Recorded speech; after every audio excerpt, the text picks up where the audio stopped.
Mtazamaji, ni katika yale yote ambayo yanaendelea kujiri katika ulimwengu wa matukio na burudani.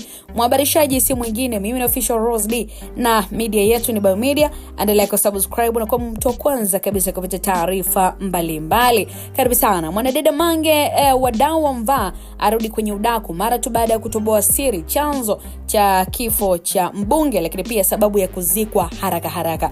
Mambo yamekaje? Tunazama jijini Dar es Salaam nchini Tanzania. Siku ya jana Jumapili Januari 18, taifa limejawa na huzuni mara tu baada ya kupokea taarifa ya kifo cha mbunge wa viti maalum Halima Idi Nassor ambaye alifariki dunia akiwa anapatiwa matibabu jijini Dar es Salaam. Mbele za mwili wake zilikusanyika katika makaburi ya Kibada kwa Dole Kigamboni, tukio ambalo lilitawaliwa na viongozi wa serikali, lakini pia wabunge walionekana, familia na marafiki waliokuja kutoa heshima za mwisho. Mheshimiwa Halima Idi Nassor alikuwa mbunge kupitia viti maalumu akiwakilisha kundi la wanawake kutoka vyama vya wafanyakazi, na alijulikana kwa moyo wake wa kutetea maslahi ya wafanyakazi na jamii kwa ujumla. Aliweza kujizolea heshima kwa viongozi, kampeni za maendeleo ya kijamii na kushirikiana na taasisi mbalimbali kukabiliana na changamoto zinazowakabili wananchi. Spika wa Bunge la Jamhuri ya Muungano wa Tanzania Musa Azan Zungu aliweza kutoa taarifa rasmi ya kifo chake, akisema kwamba ni pigo kubwa sana kwa bunge lakini pia taifa la Tanzania kwa ujumla. Lakini pia Zungu aliomba umma mzima pamoja na familia ya marehemu kupata nguvu na subira wakati wa magumu. Anaongeza kwamba mchango wa marehemu bungeni hautasaulika kirahisi kama ambavyo wengi wanafikiri. Lakini Halima Nassor alifariki dunia mapema siku ya jana akiwa anapatiwa matibabu katika taasisi ya moja kaya Kikwete jijini Dar es Salaam. Na taarifa za hospitali zilieleza kwamba alikuwa akipambana na ugonjwa uliomfanya awe kwenye huduma ya matibabu ya kitaalamu kabla ya kufariki.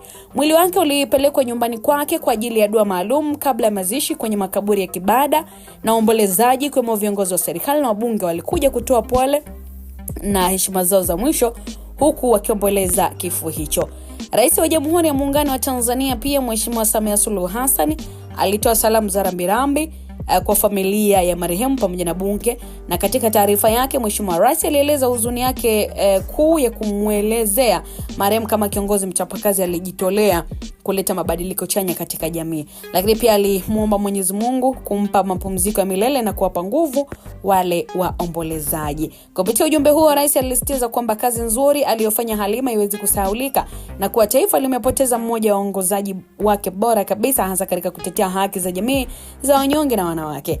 Taarifa za msiba huo zilienea kwa kasi katika mitandao ya kijamii ambapo Watanzania wengi waliibua maneno ya rambirambi wakimsifu marehemu kwa uongozi wake na kuonyesha jinsi walivyoguswa na changamoto za watu wa kawaida.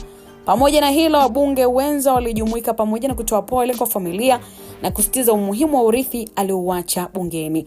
Wengine wengi walielezea huzuni yao kwa kusema kwamba kifo chake kinakuja katika wakati mgumu ambapo taifa linahitaji viongozi wenye msukumo wa kazi kwa ajili ya maendeleo ya jamii na ustawi wa kijamii.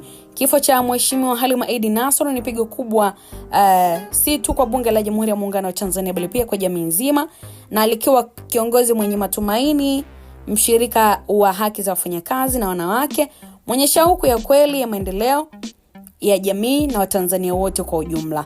Lakini mara tu baada ya taarifa za kifo chake siku ya jana Jumapili na kuzikwa siku hiyo ya jana kwa mwili wa marehemu Halima Idi Nassor, mbunge wa viti maalum, wadau wa siasa walihoji na kutaka kujua nini kilichopelekea ama kilichosababisha kifo chake, maana hakukuwa na taarifa rasmi ya chanzo cha kifo chake. Mange Kimambe bana ni kigogo, na kupitia akaunti zake za mitandao ya kijamii aliweza kuweka wazi chanzo cha kifo cha mbunge wa viti maalum Halima Idi Nassor. Na kwa upande wa kigogo huyo kwa upande wa kigogo before Mange, basi yeye alisema kwamba chanzo cha kifo chake kilisababishwa na tatizo la figo lakini pia magonjwa ya uzinzi, na Mange pia aliweza kuthibitisha hivyo japo hakukuwa na taarifa rasmi kuhusu hizo taarifa. Maana Mange lakini pia kigogo ni hawa ni harakati wa mitandao ya kijamii ambao wanapinga sana serikali ile kwa madarakani, tunafahamu. Sasa huenda walitengeneza hiyo taarifa ile kumchafua mbunge wa viti maalum bidada Halima Idi Nassor. Sasa baada ya taarifa hizo, wadau wanamvaa Mange kwa kudai kwamba aache siasa arudi kwenye udako. Watu hawamuelewi kabisa siku hizi kutokana na uchochezi wake na tamaa za pesa. Roho marehemu Halima Idi Nasra aliyekuwa mbunge wa viti maalum nipumzike kwa amani. Amen. Na sisi tunasema Bwana ametwaa, jina lake lihimidiwe. Inna lillahi wa inna ilaihi rajiun. Hii ni Biomedia mtazamaji. Usiache kusubscribe, kushare, like pamoja na kucomment. Bye bye.